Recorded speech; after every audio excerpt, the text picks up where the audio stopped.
کو ہم نے یہ جناب اس کی نوک سے شروع کرنا ہے.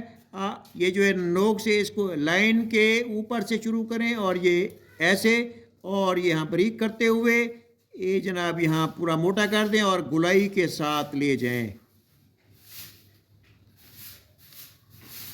تو اب آپ نے اس کے اوپر نقطہ ڈال دینا ہے ایسے. تو کوشش کریں کیونکہ گلائی والے لفظ خاص مہارت سے لکھنے ہوتے ہیں. بسم اللہ الرحمن الرحیم. میں ہوں ماسٹر عبدالعزیز نئی ویڈیو کے ساتھ.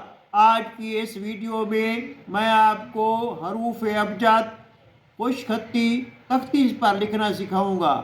تو اس تختی پر لکھنے کے لیے آپ کے پاس اچھی قلم، دوات اور تختی صاف مٹی ہوئی ہونی چاہیے. تو اس کے مختلف طریقے میں اپنے مختلف چینلوں میں آپ کو بتاؤں گا، جیسے تختی صاف کرنا اور قلم بنانا، قلم سے لکھنا، حروف ابجد سیکھنا، الف بے اور بے کے سرے اور بے کے ساتھ الف ملانا، پھر دوسری بے کے سرے کے ساتھ واو اور چھوٹی ملانا، اس کے ساتھ ان سروں کے ساتھ بڑی ملانا سیکھیں گے.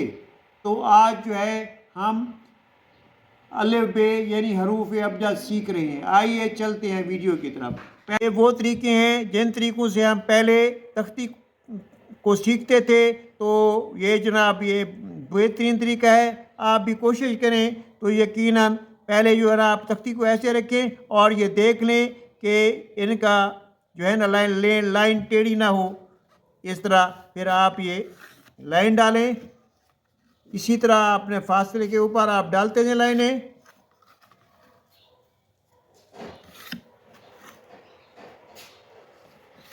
تو اب لکھیں گے الف. آپ نے قلم کو ایسے پکڑنا ہے. دیکھیے یہ قلم جو ہے تھوڑی سی ٹیڑھی ہے. ٹیڑھی اس لیے ہے کہ ہم اس کے ساتھ لفظ کو موٹا کرتے ہیں، باریک کرتے ہیں، اور جہاں اس کی موٹائی کی ضرورت ہوتی ہے تو ہم اس کو موٹا کرتے ہیں. تو ہم نے الف لکھنا ہے، قلم کو آپ نے ایسے رکھنا ہے ٹیڑھا. تو آپ پہلے یہ دیکھ لیں کہ قلم کے ذریعے ہم لفظ کو موٹا بھی کر سکتے ہیں، باریک بھی کر سکتے ہیں. مثال کے طور پر اگر آپ نے قلم کو ایسے رکھا، یہ قلم کی بریک کا سے لکھا، یہ بریک رائٹنگ ہوگی. اس کو آپ نے ذرا موٹا کرنا ہے تو آپ اس کو تھوڑا سا ایسے موڑ لیں گے. یہ ذرا موٹی. آپ نے اگر اس سے زیادہ موٹا کرنا ہے تو پھر آپ لوگوں نے اس کو ایسے موڑ دینا ہے تو یہ زیادہ موٹائی ہوگی. تو اب ہم نے یعنی یوں سمجھ لیجئے یہ جو اس قلم کا کٹ ہے اس سے ہم لفظ کو موٹا بھی کر سکتے ہیں اور اس کی آہستہ آہستہ اس کو جناب باریک بھی کر سکتے ہیں، نوک بھی بنا سکتے ہیں اور گلائی بھی کر سکتے ہیں. تو جناب اب ہم لکھیں گے سائز کا الف. الف کو جناب ہم ایسے لکھیں گے. ایسے کرتے ہوئے کوشش کریں یہ سیدھا یہاں تک ہے. لائن کے اوپر ہوتا ہے الف. اب مد جو ہے نا میں آپ کو علیحدہ لکھنا سکھا دیتا ہوں. جناب یہ ایسے مد ڈالتے ہیں، یہ اوپر ہوتی ہے کیونکہ ہمارے پاس یہ جگہ نہیں ہے. تو آپ اس کو میں نے آپ کو سکھا دیا. ادھر نوک سے شروع کرتے ہیں، یہاں موٹی اور یہاں آگے اس کی نوک بن گئی. اب بے کو آپ نے جناب باریکی سے شروع کرنا ہے ادھر نوک کے ساتھ اور ادھر پورا موٹا کر دینا ہے. موٹا کرتے ہوئے یہاں لے کے پھر اس کو جناب اوپر لے جانا ہے. تو اس کے جناب نقطہ جو ہے نا لائن کے نیچے چکور شکل کا. تو اسی طرح پے بنائیں گے آپ لوگ.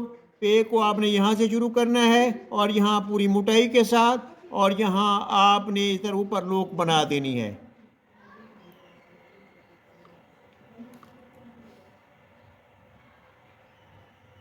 ان کے نقطے ڈالتے ہوئے آپ نے یہ خیال کرنا ہے کہ اس کو اس طرح کریں اور اس کونے کے ساتھ دوسرا نقطہ شروع کریں اور اس کو یہاں لے آئیں اور جناب اس کو اس طرح. یہ اب پہ تے.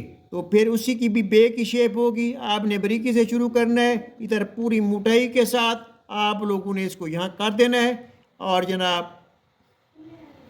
اس کے دو نقطے اوپر. یاد رہے یہ کونے کے ساتھ آپ نے اس کو ملانا ہے. اسی طرح